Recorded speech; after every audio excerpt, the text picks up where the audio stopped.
สบายดีทุกคนมิกซ์มาแก้กล้องกันมาแก้นี่เลยล่าสุดมาลุกเสือๆเลยโปรแกรมว่า S10 นั่นเองนี่ S10 Plus เนาะการที่มาแก้กล้อง S10 Plus ซึ่งตอนนี้ก็มาฮอดมือแล้วในแล้วก็ถือว่าเป็นรุ่นใหม่ของ Samsung ล่าสุดเลยตอนนี้ก็จะมีเครื่องแถมนำถ้าผู้ใดที่ออเดอร์ไปก่อนหน้านี้แล้ว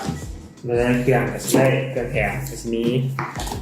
หูฟัง Galaxy Buds Galaxy คนแล้วก็สากนี่เป็นสากใช้รถใหญ่เนาะเป็นอะแดปเตอร์แสนสากรถใหญ่แต่มันจะซัพพอร์ตควิกชาร์จนำแต่2อย่างนี้ตอนผู้ใดพรีออเดอร์ไปเอาเป็นว่าหลายคนที่อยากเห็นละว่ามันหน้าตาเป็นยังไงทั้งจับตัวจริงแล้วเป็นยังไงสำหรับ S10 ที่ว่าเขาเจ้าหาก็เปิดตัวนี้นี่เป็น S10 Plus อยู่แล้วนี่เขาจะขายรุ่นที่แบบว่าแรม8 GB กับร่อมไว้128ข้างในจะมีอย่างว่านวดครับอาจารย์แกะซิมนี่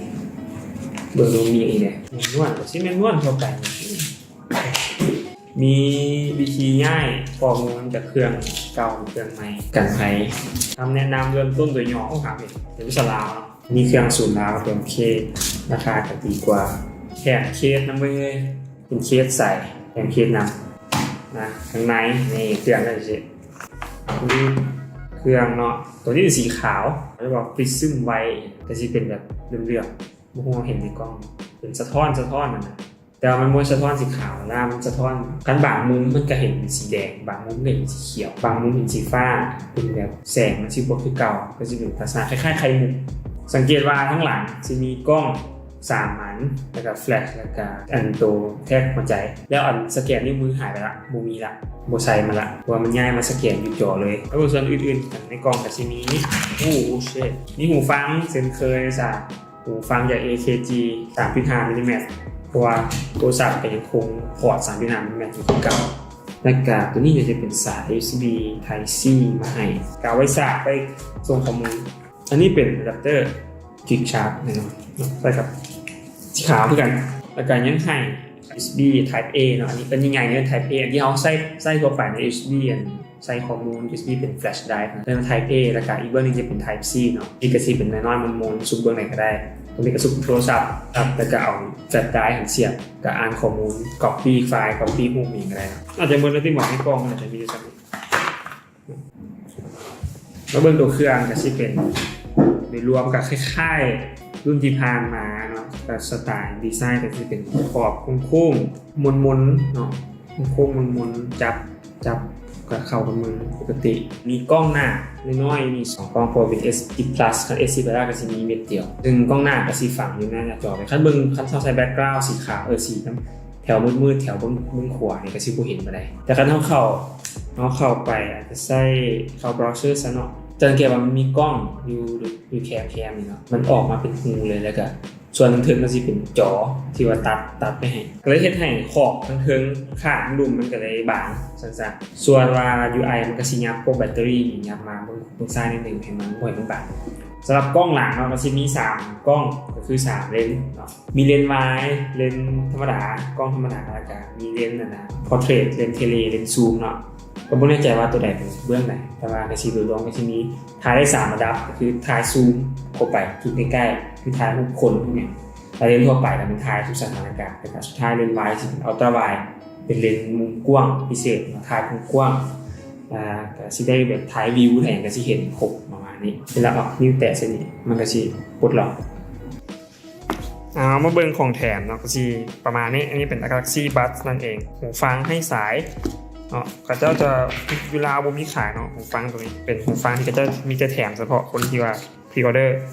เนาะหูฟังให้สายก็สิเป็นกล่องแล้วนี่ทางในก็สิมีหูฟังอยู่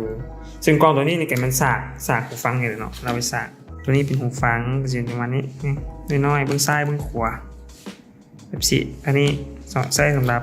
คนที่ว่าบ่มักใช้สายวุ่นวายเนาะก็สิเป็นใช้ตัวนี้แทนเวลาสากแกมันสากกับ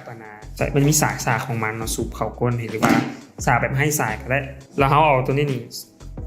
ยองใส่ก็ถือเป็นการสากคือกันเราเปิด power share เพราะว่าตัว S10 10 plus มันสามารถปล่อยไฟสากให้ผู้อื่นได้ที่ว่ามีไวเลสเช่นกันตัวนี้เป็นไวชาร์จจิ้งก็สามารถย่องใส่แล้วก็สากได้เลยก็คือสะดวกสบายสั้นๆเอาเบิ้งเครื่องแถมตัวไปอันนี้ก็จะเป็นสากไฟในรถใหญ่นั่นเองซุปใส่รถใหญ่มันจะมีบอลซุปแล้วก็มีสายมีหูให้2พอร์ตคุณแน่ใจว่าทั้ง2พอร์ตเป็นควิกชาร์จบอลนะแต่ว่ามีพอร์ตนึงนี่เป็นแน่นอนควิกชาร์จประมาณ 30-40 นาทีก็ถือว่าเกือบเต็มละเนาะตัวสากไว้นี่อันนี้ก็สาย Type C มาให้ก็ถือว่าดีถือว่าเราได้ตัวพรีออเดอร์ก็ได้สาย Type C จากในกล่องเองแล้วก็ตัวคาร์ชาร์จจิ้งนะก็ได้สาย Type C ฟรีๆ2อันแต่ Type C ดีๆได้มันใช้ได้หลายอย่างมันบริษัทแต่กับโทรศัพท์ใช้กับผู้ใดมีคอมเป็น Mac เป็นอย่างสามารถใช้ได้รวมๆกับประมาณนี้หูฟังไปเบิ่งใกล้ๆจากสินะประมาณนี้สำหรับ S10 Plus บอกกันเนาะแต่มีโอกาสอื่นๆถือว่าได้ใช้ตัวจริงหรือว่าอันนี้ก็เป็นของตัวเองเนาะของมีคนซื้อมาแบบมาอันบ็อกให้กันเบิ่งก่อนเนาะเวลาผู้ใดสนใจแล้วก็ผู้ใดจะเห็นภาพตัวจริงจับตัวจริงเนาะอยู่ลาวเฮาใช่ไหมแต่มาแล้วคนที่อยากไปจับกับไปเบิ่งอยู่ห้างอย่างได้สอบถามได้แต่เครื่องแถมจะบ่ได้เลยเพราะว่ามันได้เฉพาะพรีออเดอร์คนที่พรีออเดอร์ตอนเปิดตู้ห้างเนาะสำหรับวิดีโอนี้ก็สิหมดเท่านี้ยิงอัดไปหลายวิดีโออยู่แต่ว่าบ่ค่อยมีเวลาตัดต่อปานใดมีแกะดอกไฟแกะอีกวะแกะกล่องมีเราเตอร์แกะแกะเลนส์แต่ไว้มีเวลาจะตัดต่อลงตื่นเนาะฟังฟีดแบ็กนะว่าคนอยากฮู้อยากเบิ่งอยากเห็นแกดเจ็ตอย่างใหม่ๆสิก็คอมเมนต์กันมาได้สินะสำหรับวิดีโอนี้ก็ตอนนี้ก่อนบ๊ายบาย